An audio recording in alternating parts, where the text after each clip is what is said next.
Hey,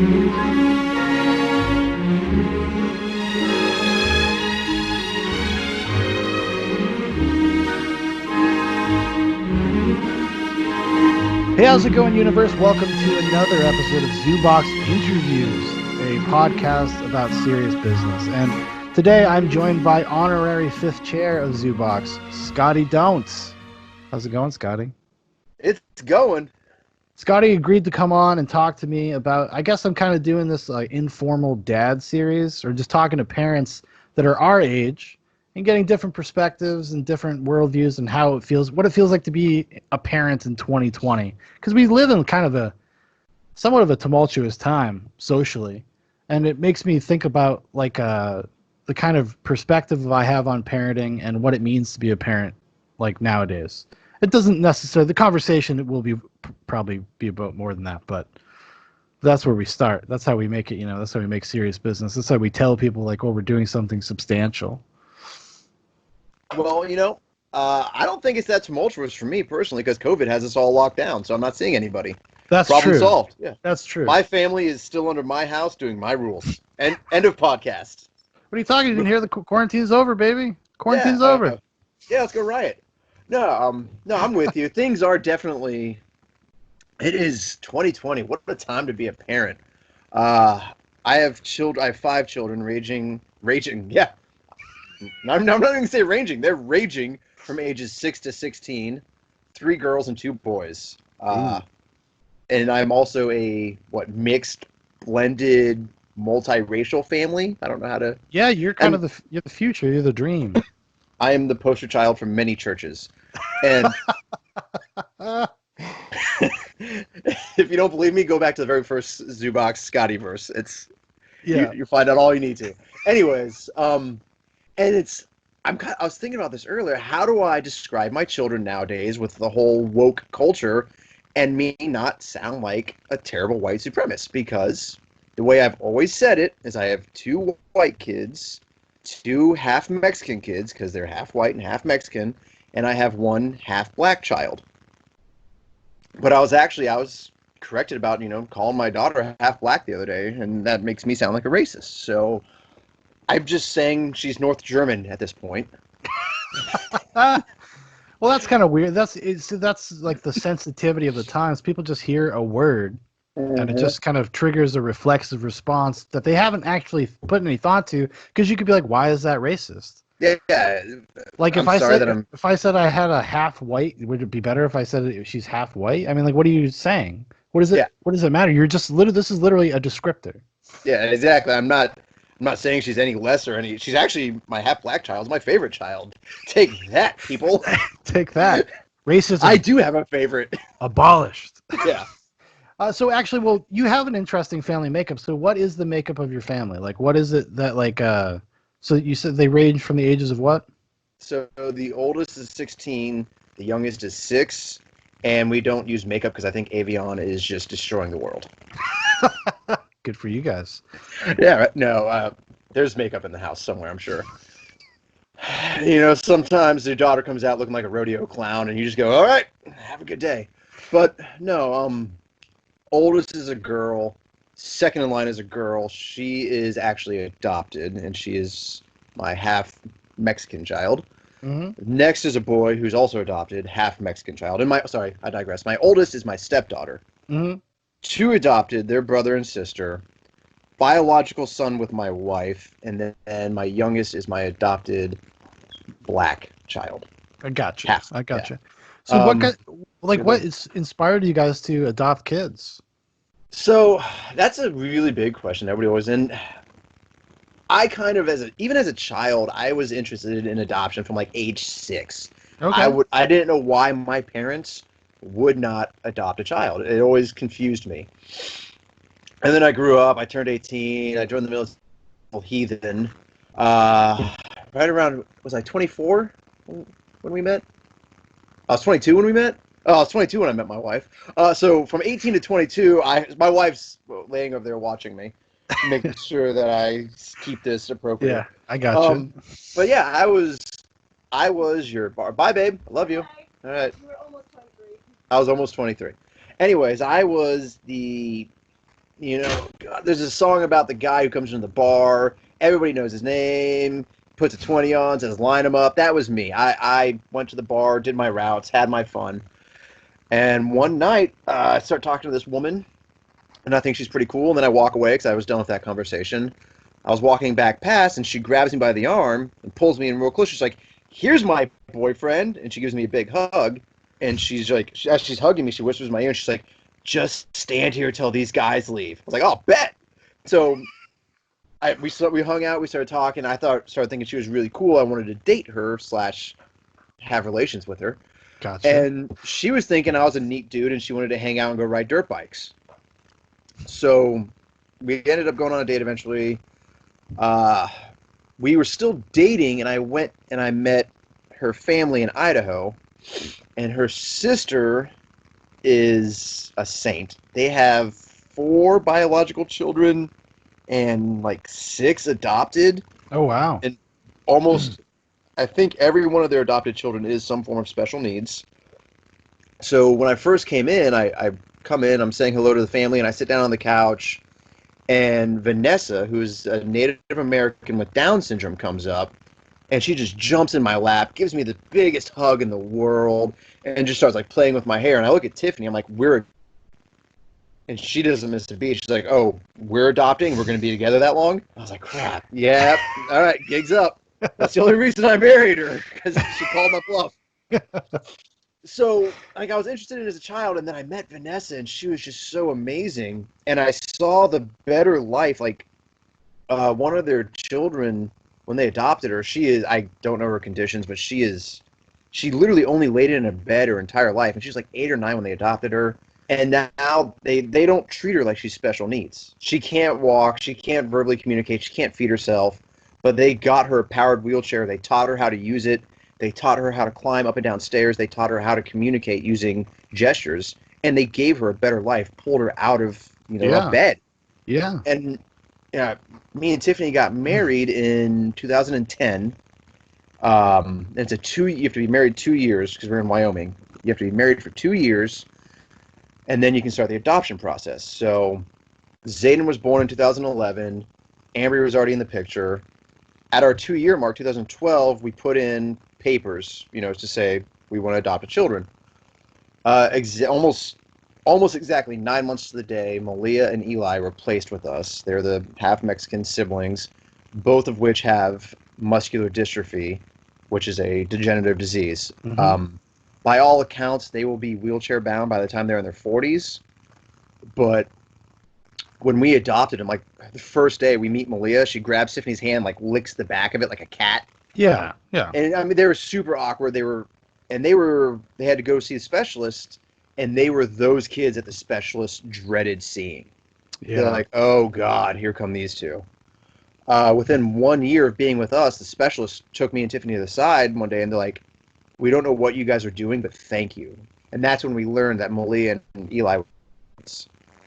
And they're like, "These kids are a complete 180. We're so happy they're with you." And that really just, we're like, wow, we did something right. How old were they when you guys adopted them, or when they came to live with you and they were placed with you? They were 3 and 5 when they joined us, right? 3 and 5, and almost 6 for Malia. And no, she just turned 5. Yeah, 3 and 5. Where were they? Were they just kind of placed in other homes before they had been placed with you guys, or? They were living with their grandmother, and their grandmother she's grandma, no rules. Have Coke whenever you want. Yeah. Eli would take a nap at like 5 o'clock at night, and they couldn't figure out why he wouldn't go to sleep when it was bedtime. Yeah. They had a uncle who was 17 at the time, and Eli was 3 years old watching Chucky. Wow, that's a fantastic movie, and I would love to review it. Not for a 3-year-old. Yeah, they had no structure. No. Exactly. Yeah. So they came to live with us, and they're like, "Can we have Coke?" And we're like that in this house.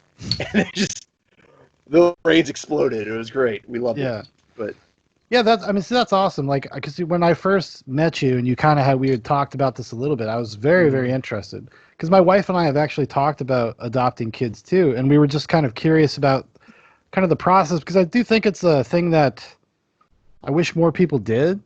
There's a lot of kids out there that actually really need the support of people like yourself and your wife. Yes. Like it's one of those instances where you like really people could put their money where their mouth is in a certain respect. Yeah, we all like, save the children, do all this, Yeah. but nobody actually wants to do anything. And that's awesome that you guys have the level of empathy, like to include that in your home, because I'm sure it's not easy all the time, obviously, you know. Yeah, we've had pros and cons with the whole ordeal, and each child's their own person. And me and Tiffany, we've talked about it because I met Ambry at 5. Malia and Eli came to us at 5 and 3. I've been with Zayden since birth, and Brylan was with us, our youngest. I just dropped all my kids' names. So she was with us since second one of her life. My wife cut the umbilical cord, so I have the baby connection with 2 of my kids. We did not get that baby bonding time with Malia and Eli, and that it was a struggle. And it is still kind of a daily struggle, even after all these years, for us to overcome missing those formative baby years. Yeah, for sure. So we've come a long way. I mean, don't get me wrong. They don't sleep under the table or under the stairs anymore. I mean, yeah, but we got them a room. Yeah. But I think that was kind of our biggest crutch with getting those 2, and it still is we love all of our kids to death, but there will always be this tiny little disconnect. And it sounds terrible to say it, and I'm sure somebody's judging me somewhere, but until you've walked a mile in my shoes, I think that's just reality. Actually, like my cousin Mike, who's one of the people on the regular Zoobox show, he just had a kid, but he's been kind of a surrogate father to 2 other kids for the past couple of years. He's been with his girlfriend, and it's different. I mean, like is. you know them on a different level, especially if you meet them as babies, but also like if it ends up being like your biological child, like you feel that on a, for lack of a better word, spiritual and genetic level. Like you feel a pull to them in a way that is kind of indescribable if you've never had the experience. Like it is all consuming. That does not mean, obviously, that you like care about or love the other kids less. That's not what I mean. But the connection is different though, and I'm sure it has its own challenges and its own Oh yeah, it's like I said, and each child is such their own person, and as they're starting right now to really get into their formative years and figuring out who they are and who they aren't. So it's trying to juggle my personality with my wife's personality with 5 little personalities. Yeah. And I mean, the standing order in my house is that mom, or my wife, is always right. She always wins. So not a bad policy. Yeah, it's not. So I think when it comes down to it, I think I've won 3 times in the past decade. And knock on wood, I'll get 3 more over the next decade. So... But it works well, and like I don't know, with the way the world's changing, and I'm still pretty far behind on technology. My kids, they get Chromebooks in like what, 1st grade, 2nd grade now, something weird. Yeah. A 2nd grader with a Chromebook, and I barely know how to turn on my laptop. Yeah, I hear that. Alexa's another thing. Like my kids, me and you were talking before the show, and we talk a big game. We try really hard to minimize the amount of screen time because, hey, you got siblings to play with. We got board games. We played Monopoly this morning. It was great. Went for a walk. I got a pool in the backyard. I got a tree house. Go do that stuff. Yes. Yeah. Show me that you can be active, and me being the benevolent, gracious father that I am, I will allow you to have screen time. Yeah. So, yeah. You play outside for 3 hours, you get 45 minutes of screen time. Yeah, I've never really understood the people that want to go full caveman, and they're like, "Oh, my kids are never touching that stuff." I'm like, yeah, that is the new paradigm. That's the new reality. If you send your kid to school without having any experience with that stuff, they're going to be behind. Oh yeah. So it's honestly, it is kind of a devil's bargain. You kind of have to expose them to it to a certain degree. They need to know how they work and be familiar with them just to do basic level stuff. And which is not, I mean, that's just that's just progress. That's just technology. I mean, I wonder if people freaked out about typewriters when they got brought to school. What happened when the wheel showed up? You know? Yeah. What is this? What do you It's mean? not going to go anywhere. What do you mean I don't have to walk? Yeah, exactly. You got legs? You don't need one of those goddamn wheels. This newfangled wheel. Those are for rich. Those are for rich people. Yeah, the rich caveman. See how many pelts he has? When you have that many pelts, you can have a wheel. Yeah. but yeah, it's, I don't know, this age of technology, and I'm not the biggest fan of it, and I'm hesitantly learning all these things about it, and I'm starting to do stuff with it, like everything we're doing now, and I think it's incredible, but I think I don't want to learn about it, so I hate it. It's witchcraft to me. Yeah, I broadly agree with you, because even though I do this stuff, I'm not actually really that knowledgeable about a lot of things. I learn things when I have to. We can tell we have a whole Reddit about it. So yeah. About the failings of the production of Zoobox. Exactly. The sole producer. The community on Reddit is bigger than the community in Zoobox. It's weird. More people talk about Zoobox than actually listen to it. Yes. Yeah. But like, what is it? My second oldest, she goes to sleepovers. All of her little friends have cell phones that are activated. So she'll go over, and they'll hang out for a few minutes, but then 5 of the 6 girls are on their cell phones, and my girl's the 6th girl without an activated cell phone. You know what I mean? Yeah. And it's taken away from technology, and I was talking to somebody the other day about, like, video games, When we were younger, you had to be in the same room, and you pull an all-nighter, drinking Mountain Dew, eating Papa John's pizza, playing the N64 with, 7 dudes and 4 remotes. Yeah. You play Smash Bros, you lose friends, and it's just not like that anymore. No, it's become much more of like a singular experience, whereas it used to be you'd have to be together. It was a communal experience, even though you're sitting on your ass in front of the TV. Yeah. You're doing it with other people. It becomes like, I remember playing Resident Evil with with my dad, and we're just like up all night, just like talking about how to solve the puzzles and trying to figure out Tomb Raider, and so. Exactly. And nowadays, you get super pissed off when your buddy shows up and he leaves, GoldenEye at his house, and his dad's already left, and there's no cell phones, so you can't just call him back. It's like, nah, kids, you messed up. You didn't plan ahead. No GoldenEye tonight. I know, who the fuck wouldn't bring GoldenEye to the party? What a psycho! Exactly. Like, that's the only game that anybody wants to play when it's there. But nobody's allowed to be Odd Job. Dare you? But, it's such just being all that. I'm sorry, I didn't mean to cut you off. I didn't know where I was going, so I'm glad you had a thought. Oh, I was just gonna say it's such a different experience, that stuff. Even with headsets and everything, where people playing online, it's not the same. No, it can feel a little bit like, if you're talking to people that you know already, because you end up just having kind of normal conversations, and unless you're playing with psychos like my brother Ryan, who's like, pay attention. Yeah. Pay attention, the terrorists are coming. I still I don't get the same yay factor from playing an online video game and talking to I can talk to my best friend and play a video game, but it's not the same as him being there. And the crisp high five when he does something cool, it's just not there. No. I can't yell at him for eating the last slice of pizza that we're sharing. Well, our kids, they're not learning this anymore. Yeah, because you don't get that experience where actually, like, being in literal contact with people. Like, it brought kids together. You would make friends. You would, but then tangible friends, like, for not just friends whoever they are out on the internet, Exactly. And I really feel bad for the next generation, because all of their formative experiences. I was talking to my brother Dan about this. We watched this documentary about the incels. Okay. And about just modern teenagers. And the whole thing is, the whole paradigm shift that's happening right now with kids is that all of their formative experiences happen online.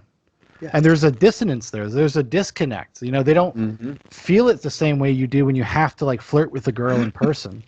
Yeah, and and all the flirting happens on these things now via text messaging. And we're not learning how to communicate. We can't hold a conversation like this. Yeah, exactly. And I've been talking, with other people, like my friend, he's a younger guy, and he's kind of shy, but he started his own live streaming thing on Twitch, and I was talking to him in the interview, and he's like, man, just doing the Twitch thing and trying to talk to people as they're talking, he's like, it's made me a better public speaker. So he's Yeah, and cool, but still, it's just not. I don't know. I lost my train of thought. It's not the same No, I as. think I think they can help people like build a certain amount of confidence, right? Like if somebody Yeah. has a quote unquote small voice, Hmm. like they're just a more of a timid person, it gives them kind of this platform for confidence. And if people are enjoying what they're doing, that's a dopamine rush. That's a an endorphin rush. I don't And recognize timid people as human beings. I don't have time for that. You're not timid. You're awkward. they just move on by me. Oh, what, dear? You're reserved. Yes, you're like a fine reserved bourbon because you're American, not Irish. Wives. I can't wait until I find your wife. I'm going to get her on here. I'm going to be like, "What's it like to be married to Scottie?" Oh God! If you can get her on the show, I will. I'll do something. I don't know. I'll get I'll her on. become I'll become a paying supporter of Zoobox if you can get her on the show. Good luck. She has zero social media presence. Good for her. Yeah, she doesn't do any of that. She doesn't play video games, so good luck with that. And she's the real She like to talk on the raw. phone. Yeah. She likes to talk Hell on the no. phone. No. As soon as I'm out of the military, we're not gonna have cell phones. None of that. We're going mountain I'm not. style. Basically, yeah, and that's something I wanted to get into. Like, I go camping with my kids. I'm sitting in my nice big fancy camper that I'm going to be living in for the next year, but we go backpack camping. We go literally, here's your backpack, here's a tarp, here's some string. Let's figure it out. And I've seen my kids come, light years with it. I give them a knife, and we go over safety fundamentals of knives, and watching my kids learn how to properly split wood. My kids can kind of start fires. They need work on that, but we're outside learning stuff. And so many parents nowadays, we fall into the trap of getting into our own phones. I wish I had an iPhone so I knew how much time I spent on my phone. Droid, you don't do that, fix it. Probably an app you can get. Probably, but I'm not going to do that because I don't like apps. But I mean, me and you are kind of that. We were that kind of in between generation, in my opinion, where Yes, we were. Yeah. we're not millennials. Although I think I'm technically classified as a millennial, but I'm not whatever generation Y. I think we're on the cusp of what is it, Gen X and Yeah, millennial. yeah, we're right there at that cusp. Because we were, just when it comes to movies, music, we were inspired so much by Gen X. Mm-hmm. But then we're also kind of at a formative years moving into the 2000s, right? Exactly. Yeah. So everybody listened to Nickelback for that summer, and we're all sorry it happened, but we all did it, okay? We didn't know any Look better. at the photograph. Yeah. But so we're in that weird place where, I mean, as much as I claim that I hate technology, my cell phone is probably the thing that does, as much as I hate it, I love it when I go camping. I can put it down and I forget it exists. But I come back and I will find myself looking at it for no apparent reason. Yeah. And I think a lot of parents fall into that trap and just kind of, I'm saying I'm a perfect parent by any means, but they become neglectful of their kids. Well, and then they teach their kids to be neglectful of themselves because Exactly. everybody becomes a zombie, and Yes. you are not engaging with your immediate surroundings when you're staring at that fucking phone. And I Exactly. like at our house we have the same thing. Like my wife with the phone, myself with a laptop. I'm not really a phone guy, but I have a laptop, so I have I'm rocking and rolling. I mean, granted, Scotty, I'm always doing the good work. I'm always out there doing. It's out there working. You know what I mean? But it is, and it's a problem because you will disassociate from the moment, and then your kid's trying to get your attention, and then that's whenever that happens, if I even get an inkling of that, I have started to train myself. Close the laptop. All right, what are we doing? Oh, you want to go sing spooky, scary skeletons for the 50th time and dance like skeletons? Well, that's what we're doing. Okay, well, that's what we're doing. Yeah, because our kids have to be our priority ahead of ourselves. And you're God to luckily, your kids. You're God to your kids until they're old enough to know better. I mean, yeah, well, my kids don't see me as God so much anymore. I'm more of like this alcoholic. I'm like Hancock, That's the way they see me. Oh, Dad's had a couple beers. He's swinging an axe. Get out the way. So, yeah, but yeah, my kids are cool.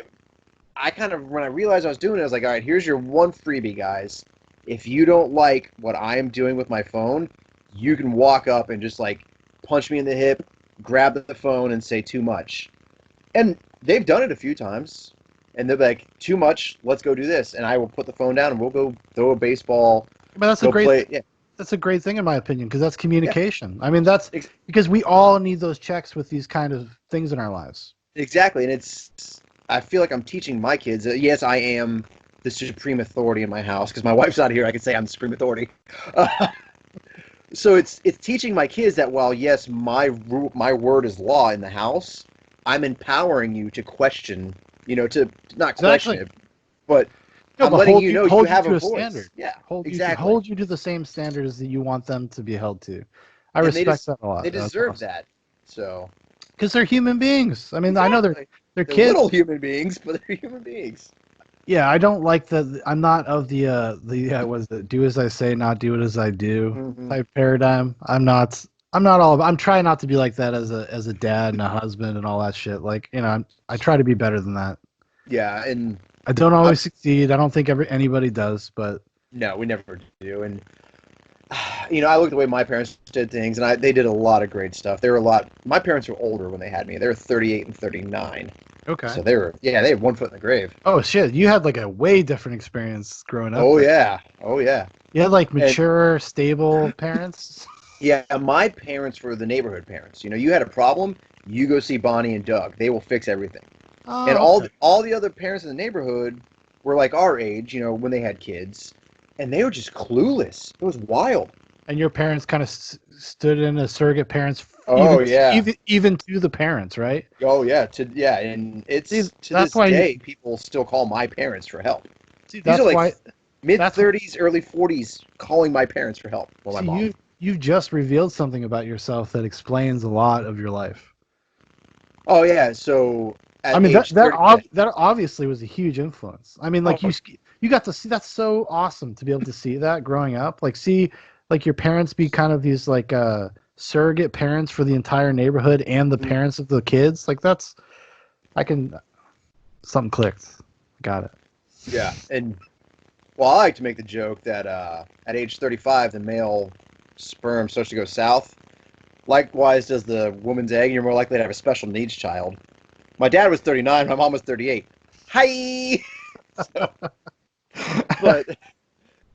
but anyways, no, so and it's just I try to emulate my parents to the best of my ability. I definitely am. I'm never going to be my parents, No. but I learned a lot of good things, and I know kind of one of the biggest issues that we have is not. I'm going to point the finger a little bit at the You missus. do it. You do it, buddy. She'll yeah she'll lose She'll never she'll listen to it. she won't actually, but she'll lose her temper and swear. Yeah. So, and you got to think, I'm 16-year-old. I'm done trying to teach that one anything. She's smarter than me. But 12, 10, 9, 6. 6, I'm still a little bit tighter. But 12, 10, 9, they've heard me swear. They've definitely heard mom swear. They know it's in music. They know that I consider it to be not acceptable words. Yeah. So now, and this is kind of a newer thing, I'm trying to teach the lesson. Like, all right, you guys know that these are not what I consider acceptable words. You're your own person. You can say them. If I hear it, you're going to face, my punishment, whatever that may be. And it's working pretty well so far. The 9-year-old was dropping the F-bomb pretty hard for a little while there. And once I kind of empowered him, I'm like, hey, man, this is a wrong word, right? It's a word. It doesn't really have power, but in society and in my house, we don't use this word. So he pretty much backed off it entirely once I had that conversation. And I was like, yeah, psychology. Well, that's something I definitely, I think my wife and I both kind of sometimes we slip up all the time. I mean, because Yeah. I mean, you've seen me free of my family, quote unquote, right? Yeah. Oh, why do you And think I'm recording out here? I swear, I get silly, I get Yeah. stupid. I'm not really like that in my regular life. I have, I try to be a respectable human being, not Yeah. the Well, degenerate. we Uh, all have different personas, man. well, There's the work me, there's the me, there's the family me. of course, yeah. It's from like the mask, the people of many masks. Well, do you guys have you guys ever had a problem like bickering or arguing in front of your kids? We had a knockdown blowout one time in front of my kids, and it was shortly after my father passed. Yeah. So we just write that one off, and I think the kids do. Yeah. But no, we've always been pretty good about going upstairs. Well, we don't have an upstairs. Yeah, we'll start talking, and we can kind of sense it's going the wrong way, and we'll look at each other, and I'll be like, "I love you." She's like, "I love you too." And we'll just go the other way. Yeah, we will reconvene later. Exactly. So we've been very fortunate about not blowing up in front of the kids, and honestly, we've had maybe 4 or 5 legitimate heated conversations in 10 years. That's a good batting average, man. Yeah, we're pretty fortunate that, I mean, we see a lot of things eye to eye. I don't know. I'm blessed, I guess, that I've married the woman I've married, and she's got a good head on her. 100%, yeah. Yeah, I'll say that. I mean, if she could not swear as much in front of the kids, that'd be great. But hey, but you can't ask for everything. I can't win them all. But so yeah, it's not bad. And like I said, you asked about the blow-ups. I remember one fight between my parents my whole growing up. And that was the fight where I knew something was wrong because my mom screamed at my dad, "Go ahead and call the lawyer." And my dad said, "Maybe I will," and slammed the door. And I was like, Wait a minute, calling a lawyer? Yeah. You guys buying a car? No. Yeah, exactly. Selling the house? So, and I feel bad because my kids saw the one blow up, but like I said, that was shortly after my dad passed, and I think they all understand that was a super emotional me, not anything between me and Tiffany. Yeah. But I will always kind of hold that in my heart because of my one memory of my parents fighting. Yeah. I that's a good lesson to learn. That's my parents growing up. Definitely. I don't remember too many I only remember a few really serious blowout fights, right? Mm-hmm. There was always kind of this bickering at times, this kind of dismissiveness on my father's part. And I catch myself being like that, and I'm like, I don't like this. I don't want to be like this. I don't want to pass this on to the next generation of Deegans. Like I want to, and if I were to take a very broad perspective on what it means to be from a family and make your own family, is that you're supposed to slowly make your line better. The people that have your last name. It's an iterative process, right? It's a refinement over time. I want my children to be better than I was. Yeah, exactly, 100%. And I want them to have it better. So. Well, exactly. It's just everything in service of your children. And once you have kids, and you see and you recognize the innocence of children. Yeah. I think a lot of people that this is one of these these modern social topics that I'm like, people want to make kids grow up so fucking fast. Yes. And I cannot stand it, because not only can they not really understand it, they can't understand these problems. They can't understand racism. They can't understand gender identity. They can't understand these are conversations that are well worth having, but it does not mean a 6-year-old is ready to have it. You know? No. And yeah, I mean, it's funny you say that because my 6-year-old, she's half black. To the best of I've never told her that she's half black. Yeah. My wife has never told her she's half black. We don't acknowledge the fact that my kids are anything other than my kids. It doesn't fucking matter, right? Yeah, exactly. I mean, it just doesn't matter. Who cares? But we're on vacation, and my wife said something to her about being so tan, and she out of nowhere, she's like, "I'm glad I'm black." And we're both like, "Who told you this?" It's not that it matters, but I don't know. I've been trying to rack my brain around it as to how did she figure out that she's black? Because it's never been an issue in my house. But at 6 years old, she knows she's black and that we're not. Well, I mean, maybe there is, maybe there is something innate about that, right? Yeah. This innate idea of how people look and how they respond to that. Mm-hmm. I mean, I'm not trying to get, I don't want to be controversial about it at all, but it intrigues me. Where did it come about in her mind that she is black and that's it? And I'm cool. I'm glad that she said, I'm glad I'm Of happy I'm course. black. She Of said it. That's course. awesome. Yeah. More power to you. But I would like to know where it came from, just because inquisitive minds. Probably television. Maybe that much though, and what she does get is usually cartoons at this point. Well, have you watched modern cartoons, buddy? I don't think Pokemon says too much about being black. No, probably not. Yeah. Probably not Pokemon, no. That's all about Pokemon. That's all she wants to watch. So. Hell yeah. Good on But her. yeah, when she said it, I mean, it really intrigued me, and I'm not mad that she thinks that way. I want to know, because it's going to be one of my forever questions now. Well, because she's going to grow up in an environment where she's going to have the opportunity to see how little that actually matters to the people in your life and the people that love you and care about you. Exactly.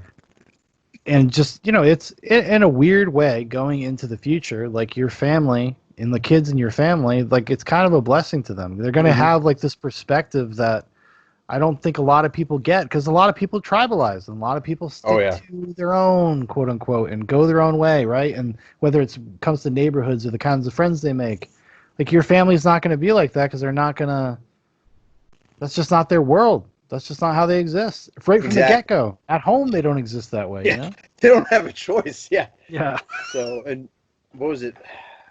I mean, do you want to go down the racial tangent a little bit, or should we just steer clear of that for a second? No, if you want, listen, hey man, you are not. I 100% believe Scottie is not a racist. I'm not a racist. We're just talking.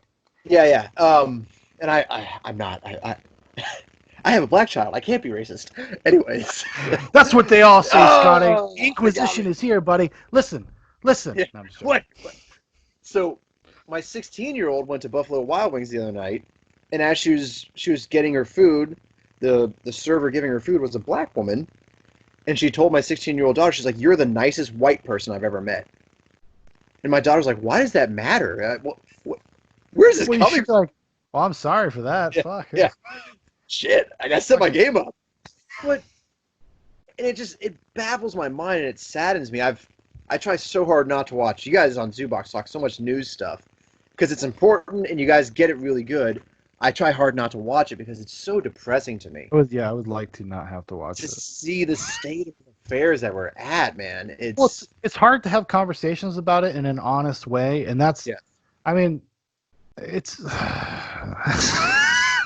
the way we do it on Zoobox. Nobody really knows who's going to bring up what, so you might not be prepared for that conversation. Exactly. You might not have your ducks in the row in your head. And you get into some messy territory. You may say some stupid things. And in the world we live in today, if you say something stupid or make a mistake, then somebody will try to ruin your life. Oh, yeah. You're labeled and blasted forever. But I miss open conversation where we acknowledge that both people have their own opinion, and that's okay. Exactly. Well, I mean, as I think most human beings agree on like 90% of things. Yes. Right? There's that 10% that we disagree on. Maybe we can't meet on those things, but we agree on the 90% of the problems. We may disagree on the prescriptions, but that's why we have to talk to each other, because we need to find that middle ground. If that makes as close you can to make everybody happy. And people don't do that. And that's why I've really enjoyed doing this, or having like interviews with like people like yourself. Because I just want to hear your perspective as like a father, and like how it matches with my own, and like have a good conversation. Because I crave a peer group, right? I don't have a peer group. Yes. So, it's like I don't, and I realize you have your delinquent brothers. Yeah. Oh my God. Yeah. Don't I, Dan? You fuck. But, no, well, I still love you, Dan. I can't wait to see you next week. But no, and it's you're talking about talking to people and just not being able to have conversations. It's kind of changing me as a man, as a person, because I'll go out with my boys and they've called me on it. Like, somebody will say something to me, kind of provocative, trying to get some type of, reaction or conversation going. And I won't say anything. I'll be like, oh yeah, and I'll change the subject. I'll go this way, that way. And we'll walk away and my boys will be like, Dad, I know that's not how you feel, or Dad, I know you have thoughts. And I have to look at them and be like, listen, it's not worth the argument, especially in public. I don't want to get into a shouting match. You guys are here. Nowadays, I mean, I have my two sons with me, Is this guy going to go ape shit and attack? Is he not? I just don't know. And it's No, not that I'm living in fear. I just don't want to deal with it. So I feel like 100. I'm censored. Yeah, that's why like years ago I stopped arguing with people on Facebook about politics, right? Because I was like, this is just never going to be productive. There's nothing this format is ever. I am not going to change your mind on this format. If we were face to face and we could have a real conversation, maybe I could, Yeah. but I can't do it on Facebook. But like, yeah, having your kids around and stuff is just not worth it. Yeah. Not the time, not the And it place. sucks. And then because it's a character indicator when somebody does that to you and puts you in that position around your kids, and you're like, exactly. Fuck this person.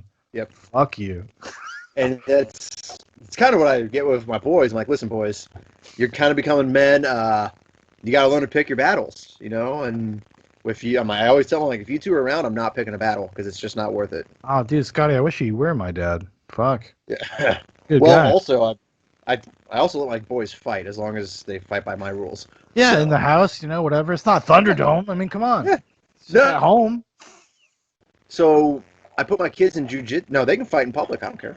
I put my kids in jiu-jitsu about a year ago, and Elijah, my 10-year-old who's handicapped, he's a softie. My 9-year-old X he's a praise Dale, raise hell, He's wild. And he knew that he could bully his bigger brother. And they got into jiu-jitsu. Eli started getting some confidence. And one day, X was talking smack, and Eli had enough, and he just like hits him right in the face, And they go at it in the backyard. And the only reason I got fussy is because they were both wearing glasses. So I stomp over, I grab them both by the scruffs, I pick them up. I didn't scream, but I got, vocal. And I was like, here's the rules. I laid down the rules. If you're going to fight, glasses off. If you knock somebody down, you let them get back up. Other than that, swing away, boys. And they both, for about a month after that, they felt each other out, He said something I didn't like. Zayden is a freaking Navy SEAL. He fights dirty. Eli, so my boys are the only kids that share a room. Eli came out one night because Zayden's tablet was plugged in, and his cord it illuminates the whole cord. Okay. And he's like, Dad, this light's too bright. It's keeping me awake. I was like, all right. I'm like, we'll go tell Zayden that I said you can unplug it. Eli only heard unplug it. Yeah. So he goes in and just snatches it out of the wall. Zayden waits. He sees it come out, and he waits. So as soon as Eli turns his back, X rolls out of his bunk bed and just right in the back of the head. It just hits him from behind in the dark. So I come in because I just hear, and it wasn't it was a hit. That's meat on meat hitting sound? Yes. It was that. Yeah. Yeah. So I come in, and Eli's just, not doing anything. So I break up the fight, and I go from 0 to nuclear. And I rip into both of them. I rip into Zayden. I'm like, what are you doing? He's like, the lights are out. He couldn't see me. I took advantage. And I tried not to lose it. I'm like, no, that's not how we fight in this house. And I turned to Eli. I'm like, and you, defend yourself. What is wrong with you? And I pick them up, and they both have these bunk beds with play areas. And I toss each boy up into the bunk bed, and I grab the bunk beds. I start shaking. I'm just asserting dominance. So I'm shaking the beds. I'm like, I am bigger. I'm better than either one of you will ever be. Fight by my rules. And they were both like, oh, geez. All right. So I've seen them a couple times. One of them will say something, and you'll see the glasses come off. And they kind of look at each other, and they'll think about it. And either the other glasses come off, and they'll square up, and they don't punch like they used to, but they'll wrestle a bit. Or, the glasses come off, and the other brother's like, you know what, I'm walking away. And they walk away. Well, so that's very mature of them. And it's good to have a sense of physicality. Exactly. You got to grow up. Either you got to get punched in the face at least once in your life. Well, because what if it happens? What if some stranger comes and punches you in the face? Exactly. You want to know you want to know kind of how your body's going to react to it. Right? Until you've been punched in the face, you don't know how you're going to react. It never feels good. No. I can tell you that much. Yeah, it sucks. Every time. I've never been punched in the face and been like, that wasn't that bad. But I had a guy punch me in the face so hard one time I slid across the ice. Why are you standing on ice throwing punches? Oh, because I lived in Alaska. Well, I know you lived. So I lived all in of Alaska. is ice. I lived in Alaska during the wintertime, so all the roads have like this layer of ice, and we're outside the front of my house. I say something that makes this person upset. I think I told him his brother was a terrible drummer. He he was the drummer of our band, so we're all drunk, and then he just clocks me, and he clocked me so hard that I literally slid across the ice, and I'll never forget it because I walked up to him like, "You hit like a fucking girl." And I was After sliding across the ice. Half my face is swollen. Yeah. I'm like, don't feel good. Yeah. But I had to go in. I'm like a man of words, so I had to go in there and just twist it a little bit. You hit like a girl. Let's go get a steak. Kind of. I was like, give me a cigarette. Yeah, basically. Give me that cold Coors. I'm going to put it on my face. Actually, probably back then it would have been like Milwaukee's best. Milwaukee's best. Steel Reserve, something like that. The East. Yeah. But I think, I don't know. Go ahead. I didn't really have a thought. I was just going to start rambling. Go ahead. This is your interview, Scottie. This is just for you, buddy. Yeah. You're the only person that has gotten 2 episodes exclusively dedicated to them. I know, and I feel bad about the Boogaloo episode. That was not what it should have been. Oh, dude, we had so much fun. Come on. I don't even remember talking about that episode. Dude, we had a good time, man. Because my buddy Paul was on there. That's the first thing he's ever done with Zoobox. He's my old friend. I've known him since I was 11. Okay. He had a lot of fun. So it was a good time. It was a good episode. Actually, it's one of our more viewed episodes. Well, probably because of the name. Yeah, the name, and because when we named the latest episode of Zoobox "Warlords of the Chaz." And I love that one. That was so good. So this is your Zoobox numbers. We got good numbers on that. They're headed towards that 200. Yeah. Eventually, we're gonna break 10. Oh, what you got to do, man, is just because now that you're starting this out, don't pay attention to the numbers. I don't care. Pay attention to, if you're going to pay attention to analytics, you pay attention to retention rate. No, I don't care about that either. So, that's going to be too. I only do that so I can, because we've been doing it long enough now where it's like, well, I kind of want to understand where we're at and like what it is and if we should shift things around or like, because, just because we have enough material. I mean, Jesus Christ, we probably have hundreds of hours of material out there in the internet. Out in the ether, but no, I mean, I dropped the first episode today. I already have. Link will be in the description, folks. For enter the Scottieverse. Hey, interviews. Scottieverse interviews is what these are, and it's. I mean, I already have 4 more recorded, and like we were talking about earlier, it just. I realize that I'm so blessed to know so many people that are doing interesting things, and maybe it is. All these people have talents and things they're doing with their lives. I have 4 more years in the military, and then I have to grow up. And what the hell am I going to do? So I'm begging my friends who are younger than me to give me guidance as to what to do with my life. Well, I'll tell you this, man. So I listened to your first interview, and I would say this: you're an enigmatic person. You're interesting to listen to. That's the alcohol. Well, but you can create a comfortable environment because you know these guys, so they open up to you and they'll have a candid conversation, which I think is what people are looking for. And I think like you said, you have this kind of resource available to you, right? Like, so you know all these people that do interesting things, but then you also have, your military community, and those guys, I'm sure, would actually probably love to listen to the lives of other military men, and that is something that could actually blow up. So, well, I hope it doesn't blow up, but I hope it does really well. I think you're going to be okay, man. I think it's just that was a hearing aid joke. That's my bad. I pulled a That's Dan. a military thing there. I pulled a Dan. God damn it. But yeah, so I mean, I think you're gonna do. I think you're gonna do really well, man. Just stick with it and have that. Make it part of the habitual nature of your life. I mean, without my family. So what else am I gonna do? Well, that's what just make sure every week there's an episode. Hell or high water, there is an episode every week. There will be. And I'm gonna do. So when I first get to Missouri, I have to quarantine for 14 days. Hell yeah. In this 30-foot camper where 10 of my feet is literally storage space. So I have a 20-foot camper I'm stuck in for 14 days. I'm going to do like 2 episodes a day of me just losing my shit in here because it's not that much. That's great, man. And like, yeah.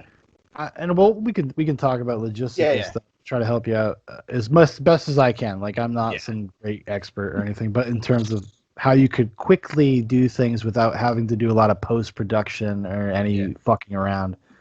Because I hate fucking around. It's the worst. Oh, dude, being a producer on these things, which is like, I'm saying that because it makes me feel better. The guy who's tasked with uploading everything and editing everything.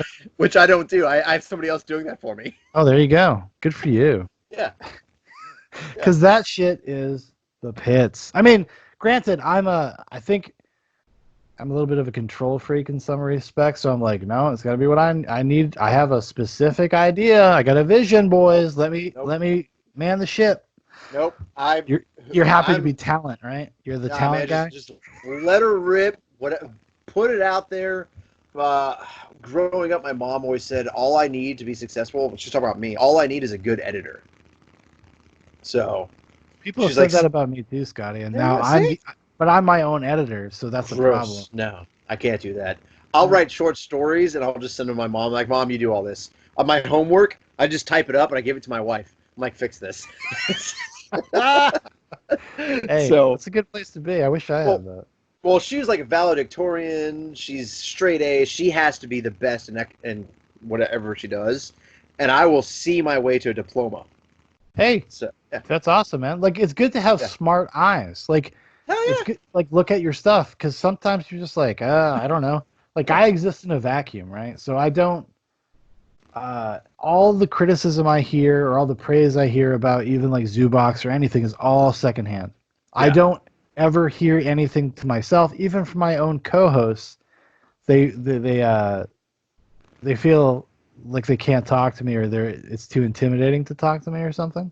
I'll talk to you once we stop recording. I'll tell you everything I think. That'd be awesome. Yeah. No, because I think that's the only way you can grow, and you got to have people that you trust and like understand what you're going for, or at least understand what you're trying to achieve to help you along with that, right? Yes. And I don't know. It can be hard sometimes when you're just trying to figure it out, and that's why I wanted to tell you my thoughts of what you were doing, because I think what you're doing has a lot of potential, and I think if you are going to be the arbiter of that potential, whether you seize on it or not. Like, I appreciate that. And that's one of those things, like we're talking about, to come back to the kids things, my kids, they know that podcasts, even listening to it's a new thing to me.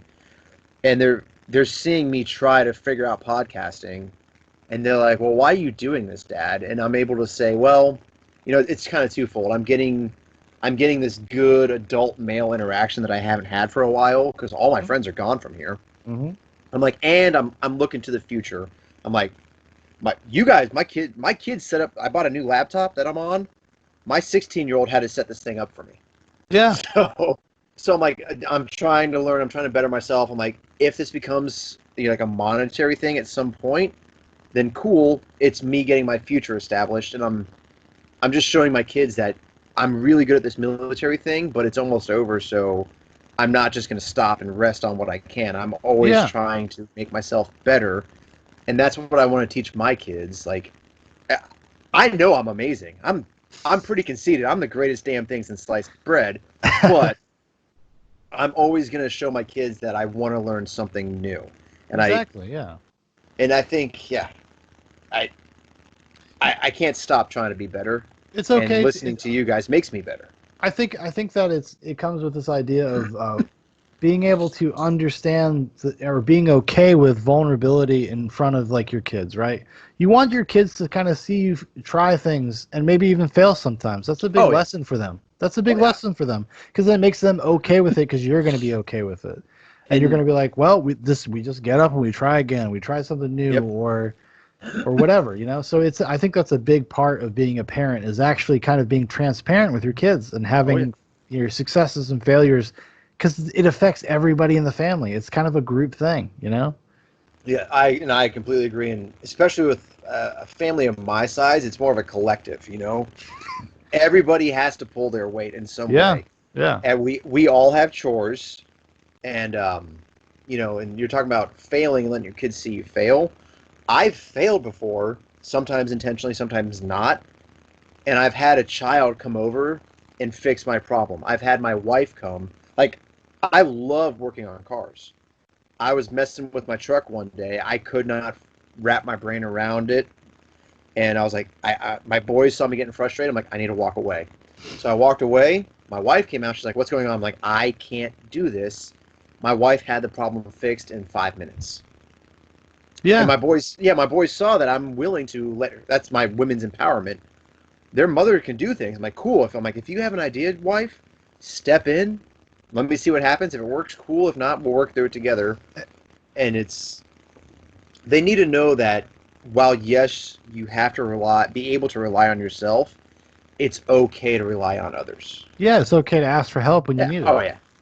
Definitely. I think It's that's a big thing. I think our generation. I don't know. I'm sure it seems like you had good parents, so you I'm have a gonna grab different another experience. beer. Hold on Yeah. one second. Oh, keep talking. I swear to God, I'm listening without the headphones in.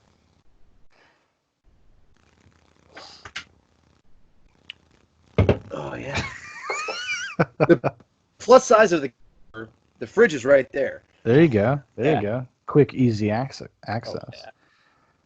yeah. No, I just I think I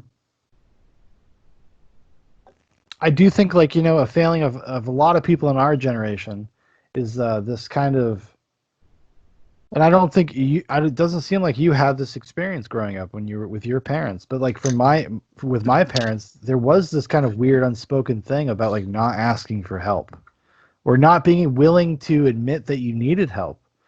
That was something that had kind of like permeated through my life. It kind of haunted me up until I had my own kid, and I understood kind of the error of the ways, and like I saw how it had affected me in my early 20s, and having to deal with that and getting married and kind of still being that way. And I still have problems with it. It's just so ingrained in me now, just from that those little weird experiences I had with my parents. Mm. Those formative years where you learn and you establish so much about your personality. It's like takes place within like the first 10 years of your life. It's kind of Yeah, and crazy. I I don't. I think my dad. Think now. I'm sitting here thinking about it. My dad, by the time I was able to actually watch him and have cognizant memories, he was 45, 46. Yeah. So I think I don't ever really remember him asking for help too much because he just knew so damn much. He lived so much. Yeah, yeah. But I think he was probably the prideful one that wouldn't ask for help, but he was old enough, mature enough that he could hide the fact. You know what I mean? I Yeah, I think got that's you. kind of what I had. Is he Yeah, was that's like, what I well, mean. Yeah, your yeah, parents had already gone through all these growing pain bullshit. Like my parents had me when they were like 18 and 20. yeah, and that's where my Yeah. wife is. She had her first kid at 18. Which is not So like necessarily a negative thing, but no, but that is kids having kids. Like that is yeah, what it is, and you have a lot of growing up to do. so she missed out on the bar scene, party girl scene because she was a great parent. I mean, as soon as she was Yeah, pregnant, solid job, cut out all the crap. My kid is my life, good for her and because I've known a lot of people that didn't do that. yeah, I have a cousin that way. But ooh, edit that part out. Anyways, but no, it's she. So she missed out on all that, and yeah, I'm 33. Every now and then, I'll have this nostalgic. Hey, I don't want to go party till the sun comes up, but I'll stay out till midnight. Go see a band in a dive bar. I'm not Hmm. going to spend $300 tab, maybe a $40 tab. Hmm. But she never lived that, so she doesn't have that nostalgia. She's like, why do you want to go do that? She never went and saw bands growing up. So she's like, Yeah, why do you want to go see this band? I'm like, because it's a band and seeing it live is a completely different thing. yeah, She doesn't get it and she never will because she missed that because of becoming a parent so young. yeah. Because she prioritized. Yeah. Exactly. And I'm not saying her priorities are wrong at all. No, no. But Those man, are that's the once correct response to having a kid when you're young. once these kids are out of the house, we're gonna rip roar around America. We're gonna be watching Led Zeppelin cover bands till the sun comes up. Yeah. Or until the sun goes down. As soon as the sun goes down, I gotta go watch Jeopardy. That's almost time for bed. Exactly. Yeah. She's already asleep. It's 10 o'clock. This is way past my bedtime. Well, I appreciate you. I appreciate you burning the midnight oil. Well, like I said, I stayed up late last night watching Zoobox for some odd reason. trying to pump those numbers up. Yeah, thank you. I appreciate it. So, I need somebody to, for Christ's sakes. Yeah. Now that Zoobox has just become my face all over the place. You know, yeah. Now we're gonna crash and burn. So. And I told my daughter, my 16-year-old, I was like, hey, I was like, yeah, sometimes I'll put on I have a couple different friends, I'm supporting them on YouTube. I'm like, I will put it on YouTube, hit play all, just walk away. She's like, well, technically you can just fast forward to the end and they still get the credit. I was like, what? She's like, yeah, you don't have to watch it, just fast forward to the end, you're good. I was like, mother of God. I'm like, well, I'm not going to cheat. I'm not doing that. I didn't tell her that she was winning. I was like, I'm not going to do that. That's not integrity. You're better than that, 16-year-old. But she's there. I remember so this is my new laptop. My last laptop was a touchscreen. I didn't know that was a thing. And she came in and looked at it. She puts all her fingers on it and starts doing Tom Cruise Minority Report. Yeah. Yeah. And I was like, what are you doing? And she's like, shut up, Dad. Just get out of my way. Oh my God, there's a robbery down the street. Yeah, I was going to say that. No, I'm good. Oh my God, Dad, you're a murderer. Yeah. You're right. I murdered Pre-crime. your brother's guts last night. Oh. Yeah. She's at the age where I can make sex jokes and she gets unhappy with me. But yeah, so it's just wild. I just drew a blank as to how we got here. Yeah, you were talking. So because your last laptop was a touchscreen, yeah. Wasn't I there when it died? I think. Oh yeah, you were. And I was on the Woke and Baked streaming service Chill with Temple of Doom episode. You go there, you can hear my awesome Steve Irwin impression. Yeah, it had a conniption fit and just stopped. So it's so I went out. I bought this new fancy HP, and it was like $1,500, and I show up at the house, and my wife's like, she's like, how much was that? I was like, $245. It's an investment in my business. No, I didn't even say that. I was like, it was $245. Bold face, lighter of face, and I burned the receipt right there. But no, this thing's fancy. My daughter came out and set it up, and I think she understands how much it actually costs, but she won't tell Mom, so I'm good. Yeah, because you're gonna have the processing power, and it's not gonna just die every time you open up Skype or Zoom. Exactly. Yeah. I mean, it's the fan in this thing is, if I take it out, it's quiet right now, but sometimes the fan does sound like a jet engine taking off still. Yeah, that's because it's got a meaty processor. That's what she said. Yay! But yeah, so I mean, do we want to keep talking about kids? Because my 16-year-old's dating. Oh yeah, let's hear about this. Okay, so this is something I don't know, because I know it's going to be different if I had a girl. It would be very different than having a son doing it. Oh. And maybe that's just that's sexist. No, it is. It isn't. I know guys. I knew guys when I was a teenager. That's why it would be different for me. I know dudes. If I had a daughter, I'd be like, I know these kids. I know who they are. So I actually, I don't want to go too far in the story. Well, I'll try to start at the beginning. So, at 15, my daughter met a boy, and before she was even interested in boys, she knew the rule: you do not date until you're 16.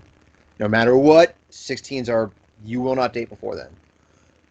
So, she came home and she was starting to change. You can tell. We said Dwayne Johnson one time, and she kind of blushed. I was like, oh. You like boys. I mean, I blush when we say Dwayne Johnson, but... Look at those pecs. Exactly. But I think it was like 2 or 3 months before she was 16, she opened up to her mother, and she's like, Mom, I'm not dating him, but... And he'd asked her out, and she was like, I'm not allowed to date until I'm 16. And he's like, I will wait. I will not ask anybody out on a date until you're 16 and I get to take you on a date. I was like, this kid's got game. He's good. So me and Tiffany talked about it, and we gave them the permission to go on a movie date as long as there was an adult in the movie theater with them. So we broke our rule by about 3 months. She started dating this nice young man, and honestly, I hope she marries him. So he's a great kid. I was very apprehensive at first. I'm like, how do I go about this? Do I play the mean dad? Do I just bust his balls out the gate? I just injured myself terribly. I mean, my hip was all yeah. Yeah, actually, if you want to know the full story of this, I believe we talked about it on your first interview, Enter the Scottyverse. Yeah. Okay. Yeah. So we'll fast forward a little bit then. I love this kid. He's great. Unfortunately, I do have to have a talk with him soon, and I don't know how I'm going to handle it yet. So, she is my stepdaughter. She's going to her father's home in Wyoming, which she does every summer. Yeah. Everybody except for me, because I was not asked, okayed her boyfriend going to Wyoming with her for 2 weeks. Oh, that's a big deal. And she's 16? She's 16. He's about to turn 17. Her dad works. So they're going to be home alone with no car multiple days. What's up, Grandpa? I'm just joking. So, and I'm thinking about it, and gosh, they're both good kids. They're both phenomenal kids. So, but you know this is an inevitability. It is. So what's gonna happen is gonna happen. So right now, my plan is the morning that they leave. I haven't talked to anybody else. My wife doesn't know it. He's going to show up, and he listens. When I say come here, he comes. He's like a dog. So he's going to show up, and I'm going to say, hey, young man, let's go have a conversation. And I'm going to take him off to the side, and I'm just going to be like, hey, listen, you're 17, she's 16. I was your age. You're going to find yourself alone with her for several hours a day for multiple days. Here's the only two things I'm telling you to do. Be respectful and be smart. And I'm just going to let it ride from there. I'm not going to... Scottie, you're the best dad. You're the best. You're the dad of the year. That's the perfect response. Exactly. That's all you can say. That's all you can say. And I can only hope that they're smart enough to walk to a gas station and buy a 25-cent condom. Dude, you know what? Terrified. You might want. I don't like. It would be too much for you to just like slap the box of condoms in their hand. No, I can't do that. I've never used a condom, so I can't. They're modern kids. Kids. Hopefully, they're getting them at school or whatever. Yeah, exactly. They're probably. I'm pretty sure every 5 feet in the high school, there's just a jar of condoms. There's just a glass bowl on like a pedestal of condoms. Yeah. Oh, yeah. But we promote abstinence, but here's all these condoms. Exactly. That's how it was in my high school. Abstinence is the first choice, but here are a bunch of condoms. I never paid attention to any of those classes. I just didn't care. I knew what I was trying to do. I don't need some teacher telling me what I'm going to do or not. But you were too awkward to get it done. No. See, I was either 13 or 14 when I did it. I was a baby. Waterworld on VHS. Oh wow! I have not watched a Kevin Costner movie since. I was like, how can you top that? Yeah, it was bad. It was quick. It was dirty. I had no idea what was going on. Oh. Yeah, it was. I think I was 17, 18. Yeah, somewhere in there. My sister dropped me off at the girl's house. 20 minutes later, she was back to pick me up. It was terrible. More like 15 seconds later, am I right, buddy? No, because the smokers had already attacked the atoll. Thank you very much. But yeah, man. So I know it's inevitable, and I'm not going to try to put the fear of God in this young man because I think that'll just go the wrong way. And while he's a great kid, he's still a 17-year-old kid. He's defiant. He's going to do it. So I'm going to just, hey, man, all I ask is you be respectful and be smart. Exactly. And I think that's all that you can ask, because whether I don't even know if it's about defiance, it's just about hormones. Like Oh there yeah, is something that clicks in your brain. You just cannot help yourself if it is there. And that oh goes yeah, on both of them. And that's oh yeah. There's on both of the she's girls and guys, you know? she expects me to be telepathic. Is that what you read minds? Yeah. So she But has a job. So she always comes home after the family's eaten dinner. And like, what was it? The other day I made something, and she came home after dinner. She's like, "What'd you guys have for dinner?" I was like, "Oh, chicken enchiladas or whatever." And she's like, "I really wanted shepherd's pie." I was like, oh, "Where were you when I was making a meal plan?" bummer. No, And she was no, but she was legitimately angry at me for not having shepherd's pie over. And I was like, "There's no phone call. There's no text message. Every Sunday I get the family together and I say, "What's the meal plan?" You weren't there for this one. What? wow, you Bill the guys Butcher. Yeah, Bill the Butcher. Whoopsies. hold on. We gotta back this up. So you All right, guys your family gets together every Sunday and makes a meal plan for the week? to the best of our ability. Yeah. Holy shit, good for you. So, Oh my god.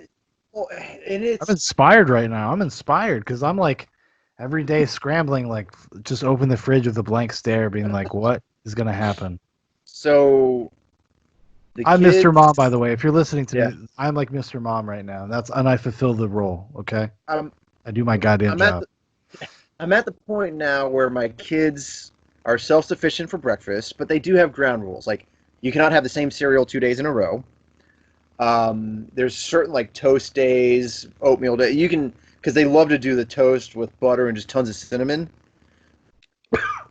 Yeah, It's like once a week they get that, and it's on Sunday. Sunday morning, go ham with your toast, cinnamon, butter. you gotta have That's that your one day. day. You gotta have that Yeah. one day. Yeah. Um, Lunch, they're very self-sufficient. They still kind of ask, which I'm trying to break them of the habit. They kind of know they know what time lunch is. You can have a sandwich, or if there's leftovers, first one to it gets the leftovers. That's Yeah. fam- family is seven eating a meal. There's not a lot of leftovers. Um, then dinner, the hardest thing for me and the wife right now is succeeding cooking because I love cooking. She hates cooking, but she's very controlling. So yeah, you got to cook it her way, the right way. Yeah. Um, I think I'm a, like some. I'm like your wife a little bit. you're I you're a do. lot like my wife. I do end up cooking though. I end up doing the cooking, but if when my wife tries to, I definitely have to stay away from the kitchen. Otherwise, I'll micromanage. Exactly. So I just enjoy it so much that I don't. I get into this weird rhythm, and if the kids are there, it throws my rhythm off of cooking. My wife has to be so peculiar. The kids are there. She's trying to teach them. They're not clicking the way she wants it to do it, so it's wrong.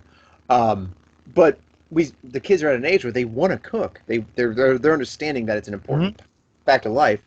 So usually on Sundays, we'll sit down and we'll say, all right, if come together. If you have a meal option this week, come sit with us. Let's talk about it. If not, go about your lives. So if somebody wants to cook something, they'll come up and hey, I mean, they're learning hamburger helper. Um, my boys like to learn how to grill. Bratwurst is becoming a big thing in my house. So every kid wants to learn how to cook bratwurst. So we have to sit down and say, well, we did X Y Z last week. Let's try something new, and we're trying to encourage them to do it, and we're trying to step back as much as we can. That's Like awesome. Yeah. last night, I mean, I just needed two quick meals, and we didn't meal prep because this week's been crazy with me getting ready to move. So I went grocery shopping yesterday, and I knew what I wanted to cook, and I was like, all right. I talked to my 12-year-old. I was like, you're cooking this tonight, and this is tomorrow night, and it was like last night was the pre-made stuffed shells with cheese and sausage and whatnot. Yeah. I was like, all right. I'm like, you figure out the time. Here's your side. You do the rest. Boom. She had it figured out. She had them in. She had everything added just the right way. I was like, awesome. You got tomorrow night also, and she knew what it was. Today, I'm paying attention to the time. I'm like, well, we're like 10 minutes past when the food needs to be cooked. So I started cooking the meal for tonight. And she comes in like 10 minutes later. So we're 20 minutes past what meal prep time needs to be. And she kind of looks at me like, what are you doing, Dad? And I was like, well, you had a responsibility for tonight, right? She's like, yeah. I'm like, well, what happened? She's like, I got distracted doing this. I was like, okay, well, this was your job tonight. I will finish it because I've already started it. you can have tomorrow night. So now she has her little cell phone that has no signal, so she looked up a meal on her phone. And now tomorrow I'm going to go buy food so that way she can cook that meal tomorrow night. Dude, I'm serious. I wish you were my dad. Trust me, it's not easy. It's hard. No, but I mean, but your kids are gonna have such a fucking great, like, practical perspective on what it means to be an adult. Well, you have to have it because I mean, I know kids who don't. I know. There's adults who don't have that. No, they don't. I might be one of them. No, I wish, like, I envy these because we talk, like, it's like intellectually I understand it. I'm like, yes. I need to do this. I should do this. Yeah. We need to make a meal plan. We need to put it on the calendar. We need to, like, have days where you do this and I do this. Yep. And then it just doesn't materialize, like, because we're just like life happens. Life happens. Life happens. You get lazy. You get distracted. But I mean, seriously, this is a big inspiration to me to get off my ass and, like, stop being a fucking loser and just do it. Because it's really just you just start doing it, right? You just start. Exactly. You just do it. Like, does your 3-year-old put dishes in the dishwasher yet? Yeah, actually, I incorporate him into pretty much everything I do. Yeah, and part of that is this process of making him feel independent and like he's smart and capable. And I mean, at 3 years old, there's only so much you can have a kid do. I mean, this kid can already say the alphabet. He can count to 30. That's good. He's very articulate for his age because we never baby talked. We never did that. Yeah, I refuse to baby talk. No. My kid was 6 months old, and I was having legit, full-grown adult conversations with them. Oh, me too. Yeah, me too. I don't believe in that. I think it stunts them. And so do I. Yeah. Yeah. I mean, like, I go to weird lengths, man. I'm like, oh, we're gonna listen to. And not everybody's going to agree with this, but, like, we're going to listen to classical music. I just want you to hear it. I just wanted it to be normal to you and not be a weird thing when you hear it later. We watch TV with subtitles on because I don't want him to think subtitles are weird. And I know that some people do it for hearing. Yeah, me. I understand. Well, and also just like when you have kids and you watch movies at night, you gotta keep it down. Yeah. I don't live in a mansion. I don't know what people think Zoobox money's like, but I don't live in a mansion. So, yeah, I have to have the subtitles. I mean, even with my hearing aid at night, like, I'll turn the volume up to where, like, I can barely hear it. My wife's like, "That is so loud right now. You're gonna wake up the kids." I was like, "What?" The bass is just hitting, like, boom, boom. The walls are shaking, crap's falling down. I'm like, I can't hear it. Predator's pretty fucking rad, right? Yeah, right. Yeah. So. Yeah, so she gets on to me for that, but no, I think at 3 years old, man, you're doing the right thing. Teaching the kid numbers, teaching the kid, having him with you, just watching what you do is good. I think 5 is when we kind of get, we kind of make it a game with chores before 5. Sure. But at 5 years old, we're like, here's your chore. You're on the list. Yeah. And she's 6 now, and she's kind of been the most defiant. My 10-year-old boy is he's the boy that gets distracted. So he'll sweep half a floor, and then he'll go fart in the bathtub and laugh at bubbles. That's what he has to do at that moment. Which I get. I mean, I understand being a distracted boy. My wife does not get that. And then I don't know if my 6-year-old, she's, like I said, every child's different. My 6-year-old, she'll try to do it, and I think she's a perfectionist at 6. Like, she'll miss one spot, and she will, like, whine, throw the broom down, and just run away to her room to cry. And I'm like, you missed 6 inches of the floor. There's nothing there. What's wrong with you? It's interesting dealing with those personalities. And my 9-year-old, he's never been wrong. He knows everything. He's never wrong. He has to have the last word, and he's batshit crazy just like me. All the other traits are his mother. But yeah, it's learning. Like today, what was it? We went for our walk, and the kids brought their bikes. And they're kids. They're there. They're not being stupid. I'm not paying that much attention to them because they're on bikes having fun. We got to. We leave the neighborhood, and there's like a 100-foot stretch of what I call it's main road, but not main road. Cars are doing 55 on this. We get off the bikes, we walk in the grass, and we go to the next neighborhood down 100 feet, and you go back into the neighborhood. And we're walking, and I turn around, and my 9-year-old is riding his bicycle on the main road, and I realize, because, he's breaking that rule, so I start looking at him. I'm like, you're riding your bike, no helmet, on the main road. So I call him out. I'm like, hey, you're supposed to be walking your bike right now, and where's your helmet? And he just loses it because he got called out. And he's like, I'm running away. I'm like, all right, bye. So he gets off his bike. He starts walking it back to my neighborhood. I'm like, well, I'm winning right now because he's not riding his bike. So we make it to the other neighborhood, and man, it's 100 feet of main road, and people do drive fast. So I'm actually legitimately nervous at this point. I'm like, man, what is he going to do? Is he going to go home and sit, or is he what's he going to do? Because he's that wild card firecracker. Yeah. So we make it like 30 yards into the next neighborhood, and my 12-year-old turns around. She's like, oh, here comes X. He's back in the neighborhood riding his bike, no helmet. And I was like, you know what? I'm gonna concede this fight. He's not gonna wear a helmet. So it's a mile in, a mile out, back out of the neighborhood. We get to the main road, and when I get there, since he's on the bike, he's waiting, and he's standing there next to the bike. He's like, look, Dad, I'm walking. He just walks. I'm like, you little bastard. But so we got home, and I was like, so we talked about it. I'm like, you know why I said what I said? He's like, yeah, I wasn't following the rules. I'm like, and what happened? He's like, well, I did get to ride without a helmet. I was like, little victories. Yeah, I'm like, this time, buddy, this time. Next time, wear a helmet. So. Oh my God, dude, you're the best dad ever. Like you went and talked. No, dude, you went. No, okay, you probably not. Yeah. But what I'm saying is, my dad was the best dad ever. You went and talked to your kid about the thing that happened. Now, a lot of parents wouldn't do that. They would just get angry. They would yell. They would just be like, "Go to your room," and then they wouldn't discuss it. They would come out and tell me you're sorry. Yeah, right. But like, don't get me wrong. I'm painting this beautiful picture. I have yelled at my kids. Of course you have. Yeah. Of course you have. But nobody's perfect. Nobody's perfect. But but you got to talk to your kids, man. You got to communicate. Yeah. And I can't go in there and just scream at them and say apologize to me. You have to understand they're growing, they're learning. Exactly, and they have to understand what happened, and you have to explain it to them because you're their parent.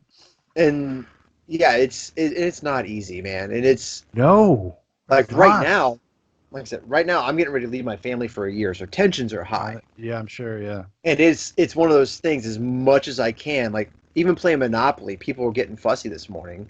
My 6-year-old, she's 6. She doesn't understand Monopoly and money, my 10-year-old, socialist swine. No, I'm sorry. Yeah, exactly. Give me your money. So she's trying to make other games on the side, like stealing money from other people, and it's not. Hey, I'm like, that's not how we play the game. My 10-year-old boy realized he's analytical. He's looking. He realized I'm not going to win. I don't have a chance in hell. So he's trying to get out of the game so he can go do something else, and he's trying to sell me his property for he's like, I'll sell you boardwalk for $200. I was like, nope, I'm not doing that deal now. And after the game, I was like, I didn't do this because I knew what you were doing. You're trying to get out of the game. I wanted you to stay here and play the game and have family time. So, yeah, I mean, it's dealing with all that and talking through these things. I had a point to make, but I lost it. It was there. Anyways. No, I think the context of it makes the point, Scottie. Yeah, it's just like the importance of having those experiences and communicating to your kids what you're doing when you're being a parent. That's most parents. A lot of parents. I don't want to generalize too much, but a lot of parents do not do that. They do not explain to their kids why this thing happened, and that is to your credit. And it's something that me as a father and a parent, just in general, like that's what I want to do. I always try to talk to my kid. He's 3 years old, right? I still talk to him. Yeah, no, you give him the firm, I don't know if you believe in slapping the hand, flicking the mouth, whatever. I'm not judging. I've done both, slap hand, flick mouth. I spanked for a little while, and then I got to the point where I could literally roll the kid over, and I would do like that hard, and they would cry. Yeah. And I was like, maybe, but I've gone through all these different things. I don't do the spanking thing because I feel like it is a cathartic moment for me. Yeah. It's And not then, it actually doesn't solve anything, and then it teaches them that violence is the first response to having a conflict. And yeah, I don't want, and I know that's like okay, very esoteric and lofty, but I've never spanked my kid. I never have, yeah, and it's been hard. yeah, oh yeah, Don't trust me. no, It's no, yeah, hard. yeah. Like I said, every child is different because they are their own person. So Yeah. like X, I had, and I don't ever go straight to spanking. I don't ever go straight to corporal. Hey, don't do that. This is your second warning. This is what's I tell them. This is what's happening next. So, if you break this rule a third time, you're getting spanked.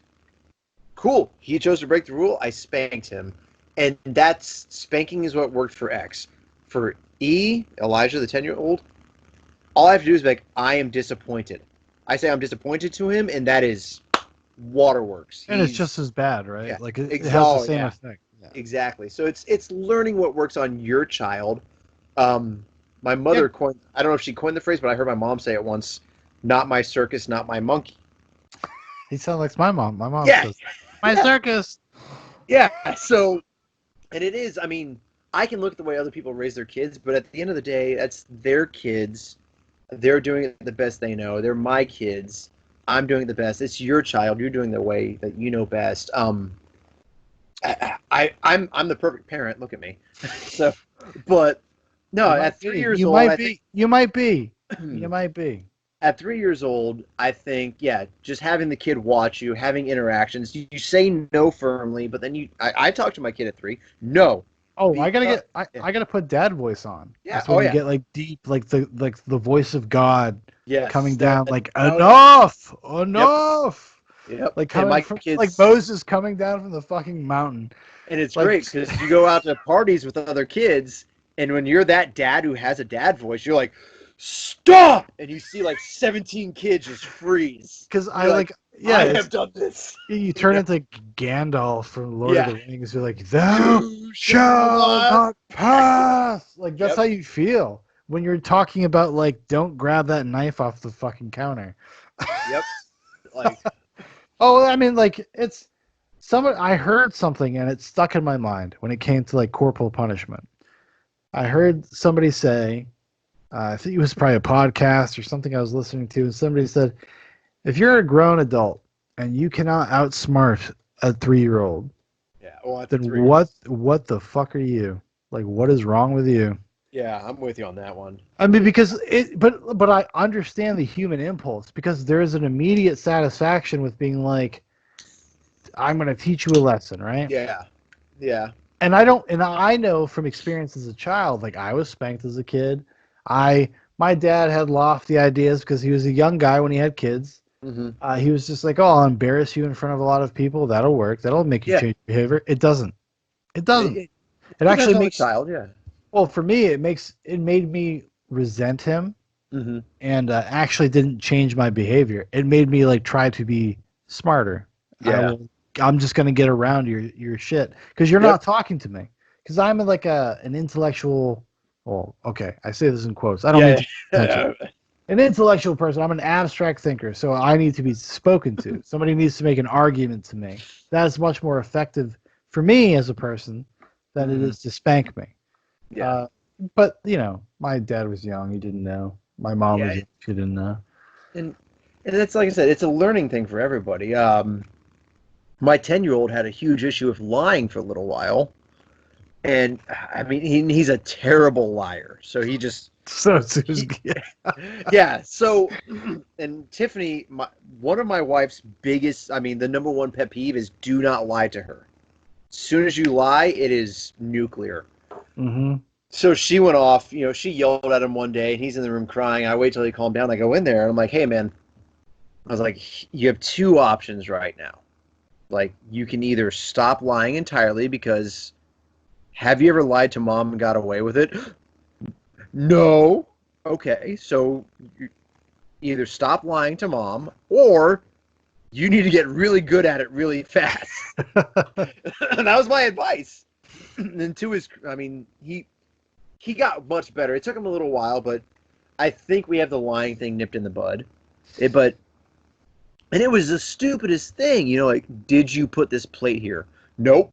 Nope. I didn't do it. I was outside with, X, Y, and Z. Yeah. Well, no, you weren't because X, Y, and Z was sitting on the couch playing Monopoly with Dad. So, Scotty, yeah. you probably saved America from a serial killer. I mean, you know what My I wife mean? or my child. Either or. I Yeah, mean, yeah. well, I mean, just like, well, where does pathology start? Where do these bad behaviors start? Where do these things? Because everybody like has that Yeah. impulse to lie and these petty And, lies and lying yeah. about things that don't matter, and then that spirals out Spirals out into of fucking yes. crazy shit. So And I get it. And it's so important to like when they're young to be like, it's not worth it, dude. Like the no. amount of problems you're gonna have from this one lie, the way this can spiral Yeah. out, it ain't worth it. Just fucking come clean, please. And I'm like, and I tell him this all the time. I'm like, you know why I don't lie? He's like, why? I'm like, because it's too much to remember. Oh, it Like, is, yeah. yeah. If I say that I did X, Y, and Z, I have to remember that for the rest of my life. That I did X, Yes. Y, and Z, and I have to remember that. And I don't have that much brain capacity. I've had too many concussions. I can't do that. So I'm like, if you can figure that out, more power to you. But trust me, it's easier if. And we've done the whole if you come clean. He's like, yeah, I did it. Okay, well, why did you do it? Well, this is why. I'm like, is that the truth or is that a lie? Well, that was a lie. And I'm like, and he'll tell me that he's like that he just lied to me because of whatever reason. I'm like, well, then what's the truth? And he'll tell me, and I'm like, cool, man. So you told me the truth. We had this weird conversation. Your punishment is you're doing one extra chore. But if you get caught up in a lie, I'm like, you're doing 3 extra chores for a week, and and I try to give this huge distinction that yes, you lied, but you were truthful about it, so you're going to get punished way more mildly. And I think taking the trash out for one day is not that's not the end of the world. But Mm-mm. that'll be your punishment is you have to take the trash out today. Yeah. But if you lie, you're taking the trash out all 5 days. Oh, and by the way, you have to wash the baseboards in the house. And if he tells the truth, I'm like, here's your punishment, trash. Had you lied to me, this is what you would have had. Well, because that's a meaningful Exactly. exchange, right? Because if you just were to smack a kid for doing that, then it's over. The Yeah. lesson is it's over. The kid knows I'm going to get smacked, Yep. and he can decide whether or not he can take it. but Yeah. if the punishment is like, oh shit, I'm gonna have double the chores. Yeah. I'm gonna have to wash baseboards and take out Yep. the garbage. Then suddenly it becomes like it's just a more tangible, real world example of what happens when you make a mistake. Exactly. But I don't know. But yeah, that's kind of all my thoughts on raising kids at the moment. Well, dude, like and I don't say this to blow smoke up your ass. I really don't. Yeah. I really respect. Respect the way that you go about being a dad. I really mean that. This has been really awesome for me to hear this and to get some insight on what other dads are doing. And I suspected Scottie. I was like Scottie's a good guy. He's a good dad. I know you say to the contrary. I know you do. The wild man. I'm a fucking wild man. No, I know that's all bullshit.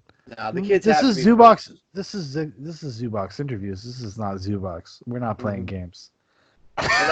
Yeah, I'm with you. It's man, I'll put on the act, and I've always been a performer. I will always. Yeah, me too. And that's you have fun. And I'll go that extra mile to make adults laugh, and I'll be edgy, but when it comes to my kids, they're the most important thing, hands down. 100%. Unless there's a zombie apocalypse, in which case they're all getting a 45 slug to the skull.